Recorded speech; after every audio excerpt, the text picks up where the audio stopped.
is Sarah Davis, and I'm a PhD student at the University of Victoria, and I'm here to interview Dr. Allyson Hadwin.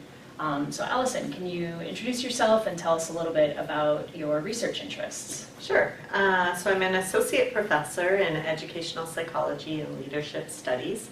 I work in a department that's primarily graduate programs, but I have the pleasure of teaching a very large undergraduate course called EDD 101, Learning Strategies for University Success, as part of my portfolio. My work is in the area of self-regulated learning, and particularly I've been really interested in the course of my career at researching and understanding how instructional tools and technologies can be used to promote student success, whether students are working individually on coursework and tasks for their academic lives or collaboratively on team projects and assignments. Can you tell us a little bit about how you got involved in researching self-regulated learning? Yeah, I think it started for me as really as an undergraduate student who arrived at Queen's University with very little knowledge of what university was about. I was the first person in my family to go to university, and although my parents certainly prepared and supported me for that, I didn't really know what I was getting into, and I made a lot of mistakes, particularly in my first and second year. And then my interest started to develop in the area of psychology, and what I learned is that there was a really strong science and evidence-based research base upon which to make these kinds of decisions and learn how to be a successful or strategic student.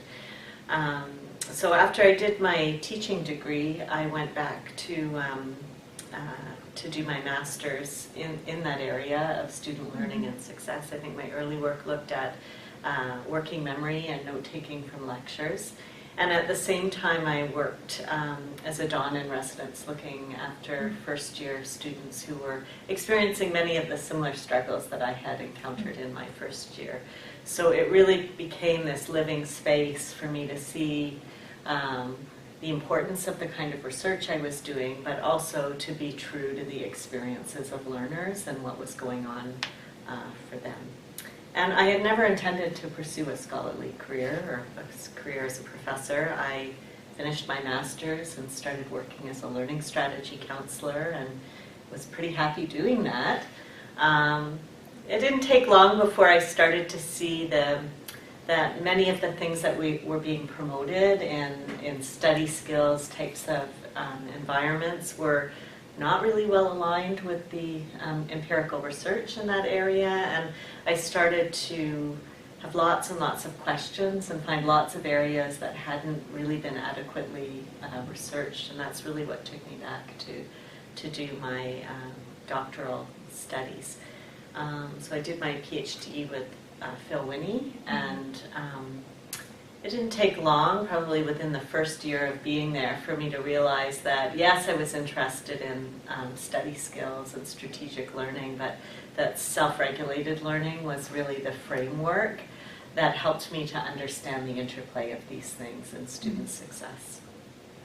I know one of your passions is teaching an undergraduate elective course called Learning Strategies for University Success. Can you share a couple of your favorite parts of teaching that course?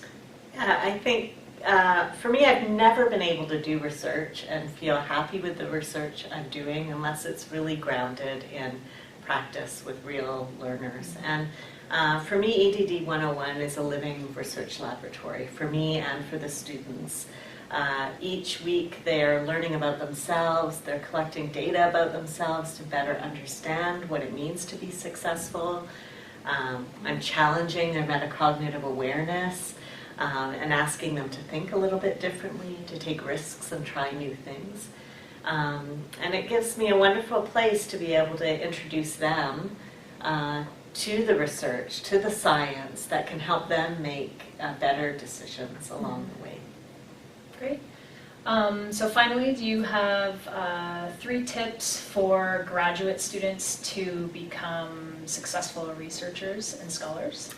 Yeah, I think probably the first thing I would say, and I think it matches what I've said so far, is choose something that you really care about, something that you're passionate about. That will sustain you for your career, and it will help to keep you grounded in those moments where you feel a little overwhelmed or a little bit lost.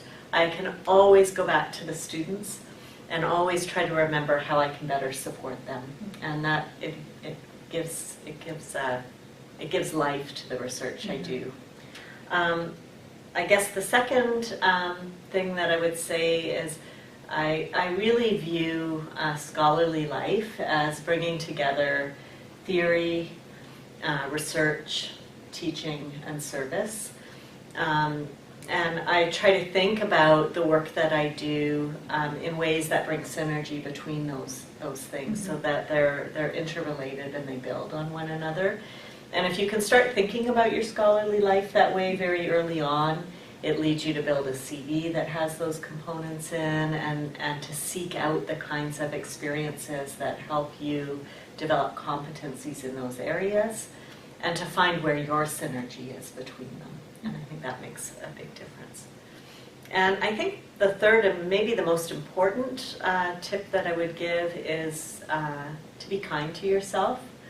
I think a scholarly life is one of a lot of critique and self-criticism throughout the way we're always asking people to review our work, to give us really hard and constructive feedback on it. And it's easy to get kind of battered down by that, I guess.